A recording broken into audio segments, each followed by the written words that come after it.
ঘনাচ্ছে যুদ্ধের মেঘ, ফের তাইওয়ানে অনুপ্রবেশ ড্রাগনের, পাল্টা রণতরী পাঠল এবার তাইপেও। মধ্যপ্রাচ্যে চলছে ভয়ঙ্কর যুদ্ধ, 2 বছর পেরিয়েও থামেনি রাশিয়া ইউক্রেনের সংঘাত, মারমুখী উত্তর কোরিয়াও। এরই মাঝে আরও এক যুদ্ধের মেঘ ঘনাচ্ছে তাইওয়ানে।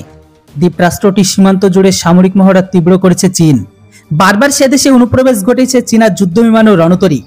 গত 12 ঘন্টার মধ্যে ফের একবার তাইওয়ানের সীমান্তে চোখ রাঙালো লাল ফৌজ।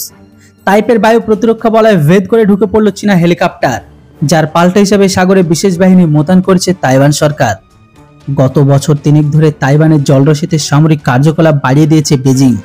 চলতি মাসের শুরুতে শক্তিশালী ভূমিকম্পে কেঁপে উঠেছিল দ্বীপরাষ্ট্রটি।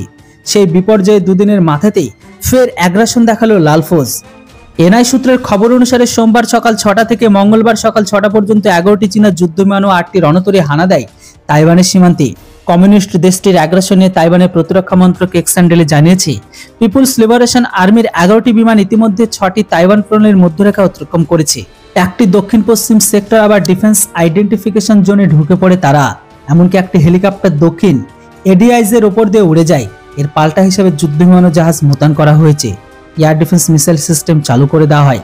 পিএল এর গতিবিধির উপর তীক্ষ্ণ নজর রাখা হচ্ছে, যদিও এই বিষয়ে বেজিং এর তরফে এখনো কিছু জানানো হয়নি। কিন্তু চীনের বারবার এহেন আগ্রাসনের বেজায় ক্ষিপ্ত তাইপে।